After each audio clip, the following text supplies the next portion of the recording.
Bonjour à tous. Dans cette vidéo, nous allons voir ensemble 3 différentes méthodes pour la conversion décimale en binaire. Mais avant de voir ces méthodes, voici une simple définition des deux bases.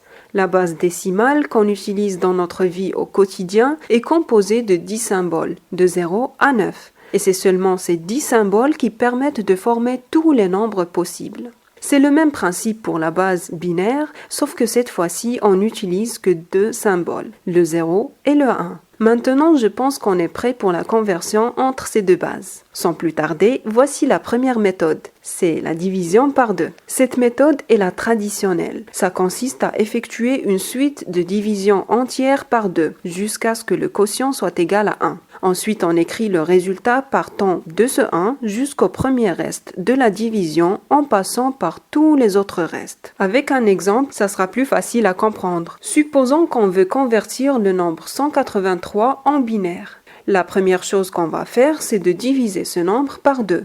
Donc on a 183 divisé par 2 donne 91 et le reste de la division est égal à 1.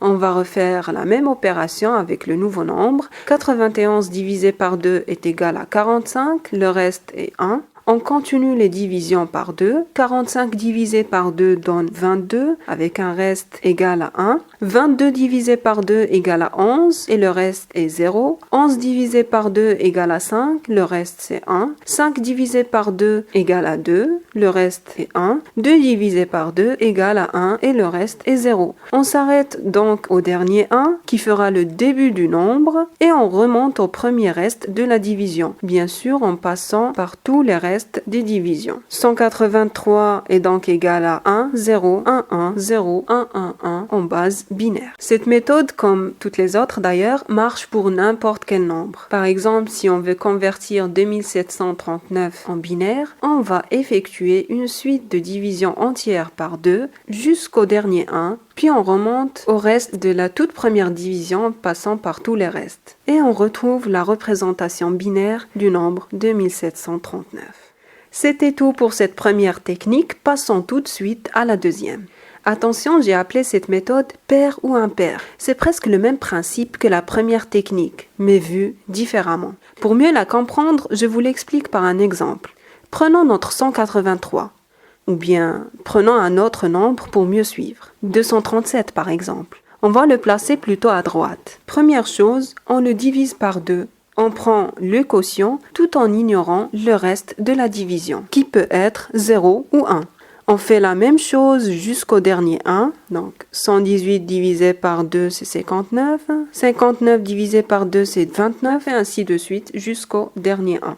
Maintenant qu'on a le résultat, on va écrire 0 en dessous du nombre pair et 1 en dessous du nombre impair. Et donc, on a le résultat lu de gauche à droite. Donc, 237 est égal à 1110101 en base binaire. Dernière méthode, c'est la classique. Il s'agit du tableau des puissances. On a le tableau des puissances de 2. On va le mettre de côté. Prenons donc un nouveau nombre, 233 par exemple. Cette méthode consiste à trouver à chaque fois la plus grande puissance de 2 qui est inférieure ou égale au nombre. Donc on a 233, on va chercher dans le tableau la plus grande puissance de 2 qui est inférieure ou égale à ce nombre. 128, donc 2 à la puissance 7. Du coup, 233 peut s'écrire comme suit. 128 plus un nombre qui est tout simplement 233 moins 128, c'est 105. On va refaire la même chose pour ce nouveau nombre, 105. On va chercher la plus grande puissance de 2 qui est inférieure ou égale à ce nombre, c'est 2 à la puissance 6, 64. Donc 105 est égal à 64 plus 41. On va refaire la même chose pour 41, qui peut s'écrire sous la forme 32 plus 9.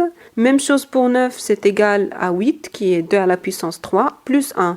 Et on va s'arrêter à la dernière puissance de 2. Ici, c'est 2 à la puissance 0, qui est égal à 1. Maintenant qu'on a ce résultat, on va écrire 1 en dessous de chaque puissance de 2 qu'on a utilisé. Donc, on a utilisé 128, 64, 32, 8 et 1. Pour les restes des puissances, on va mettre 0. Et donc, on a le résultat, 233 est égal à 111010001 en base binaire. Voilà, c'était tout pour cette vidéo. Si vous avez des questions, n'hésitez pas à laisser des commentaires. Bon courage et à bientôt.